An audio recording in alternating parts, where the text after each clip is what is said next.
So I think Shadow might want to say something about it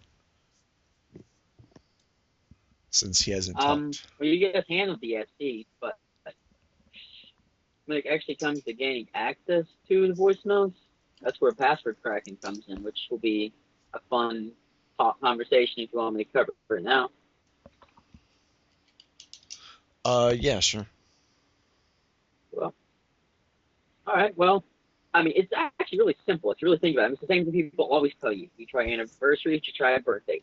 But look, it's a little easier. There's a whole list of default passwords, which when we post this, I'm going to put them underneath the thread for you guys. So anyone listening to the podcast, you can go to the website, social-hackers@blogspot.com, and you will get the default passwords for all the cell phone providers I know of.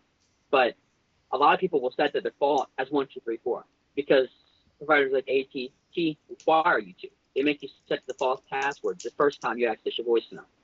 But a lot of people also just choose birth dates. They'll choose birth dates. They choose the year of their birth, spouses, anniversaries, last 4 digits of phone numbers. I've encountered, I have personally used every single one of these I'm telling you to get into a voicemail. Yeah, and That's that's about all on password cracking voicemails. yeah, but like that's the only bad thing though about hacking into a voicemail is that it ultimately comes down to first of all, who's your target? Are they going to choose an easy to guess voicemail password, or are they going to choose um, their birthday, which you said was a very common one. Um, but now, like a lot of people, a lot of older people are going to be using um, probably a PIN number. That would be the best guess. Would be a PIN number. So if you can somehow get that using the method that Ian talked about, that would be a very useful, um, I guess, be a useful exploit for getting the password. Now, of course, um, finding the actual target, it really is just up to you. Um, as far as your target, I'm pretty sure that everybody has sort of one person in their head. They're like, oh, I want to hack that person's voicemail. Um, but you have to think, who's going to have a, who's going to have a really easy voicemail password to guess, or you know, who's going to make just a simple password. Are they going to use the default password, or are they going to make their own? Usually, more creative people are going to use their own password, and more, I guess, kind of to put this in the simplest terms, people who just really don't give a fuck are going to use a password that was either default or 1111 1234, things of that nature. Um, Yeah, and we've gone over some of the methods in the previous podcasts, but one thing that really that Shadow Drifter found was a system called Odyx, and I'll let him explain that a little bit more. Well, first, I'm going to start out with the story of how I found Onyx, since this method will work for all of you when identifying any voicemail system of business use. I called up an employee that I know I had the voicemail for. I had the extension. No need to get into that. I started, honestly, I started pressing buttons I knew did something in other companies. 000, pound stars, ones, zeros. Just those 4 digits, those 4 or 5 digits, I started pressing them. And I got something that said an invalid command on the Odyx system. So, I go to Google, my friend, I enter Google and Odyx. I get all this setup instruction. I mean, there's lists of setup instructions. And they have passwords and system numbers on Google for Odyx systems. So I started playing around with a couple systems until I really figured it out. And in one of our previous podcasts, he mentioned a voicemail we hacked and changed it. It was a bit of a gray hat activity thing me and Buckcourt did, but it's an unsecure Onyx, and I found multiple systems that use Onyx that you wouldn't expect. But it basically works by there's a system number that every single business has, one system number. You don't need a system number to access the voicemail though. You just have to find a system that has a there's usually loopholes that will let you get into the system, but pretty much unique for every company. You just really need to you get a feel for how the system works once you play with it enough. I'm gonna add a Google Yeah. Door at the website too that will help you guys find tons of systems for this, so you can really practice at it. Um, And the easiest thing is there's the like every also we're gonna add the steps for how to get into the voicemail in the blog as well. So I just wanted to add that. All right, continue. all right, no problem. Usually they have a 4 to 15 digit password. A couple things they prevent. Audit system is set up not to allow you to use your extension as a password, and it normally doesn't allow super easy things.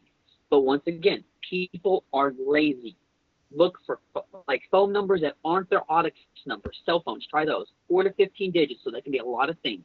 Look for any digits on the end of emails or usernames, birthdays, anniversaries. People are lazy. People still use this stuff years after they know they're not supposed to. Um, that's about it on audits. Um, yeah, so I was thinking of something that I wanted to add, but then I just completely forgot it. Um, yeah, you mentioned just pressing a lot of buttons.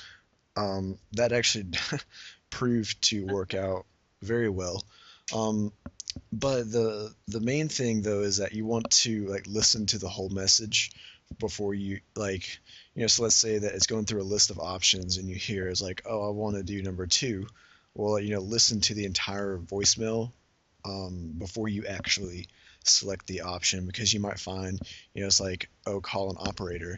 And that's where actually we found most the biggest exploit was when you call an operator after hours. Then it gives you a voicemail that Mm-hmm. says, "Oh, the operator's not here." Then you press pound, and then it should take you to the Audix voicemail. Um, Yep, but yeah, so beautiful. that's pretty much how to do that. Not really sure if there's anything else to add. There's one thing to add that if you can't find a way to get the audit system number, um, staff social engineering works wonderful. Like you said, you got to play the part though. Are you playing the manager who's never called out the voicemail from a remote area? Are you playing the new intern? You got to pick your part and play it correctly. You got to know who to call. You got to know what to say. You got to plan it out, and you'll get your system number no problem. Yeah. And also, you probably use social engineering to get the voicemail password. Maybe there's an IT guy that works on the Audix systems who may know the passwords. Maybe everyone has the same password. So, if one person forgets their password, and they give it to them, they're like, oh, well, everybody has the same password. So, um, and then, you have access to the entire company basically through their voicemails. Um, so, yeah, just the main thing is finding the system number and finding the PIN number for the Audix system, and that's the only thing. Like the only inconsistency with the hacking of voicemails is just getting the actual PIN number, and that's where a lot of people are kind of hesitant about it, or they don't really feel like, oh, that's not really worth anything because you're practically guessing the password. But at the same time, a lot of people use the simplest passwords. Um, so, anything else? Not much more to add on audits. Um, there's do you want to mention home voicemail systems about all the different models normally have a manual that tells you what type of remote access they have? Yeah, sure, you can. All right. Well, personally, I'll be honest with you. I don't have a lot of experience with this, but I do know of it. I do know it can work. You have a voicemail system at your house. You have an answer machine for your landline. I assume you have a landline. Some don't, some do.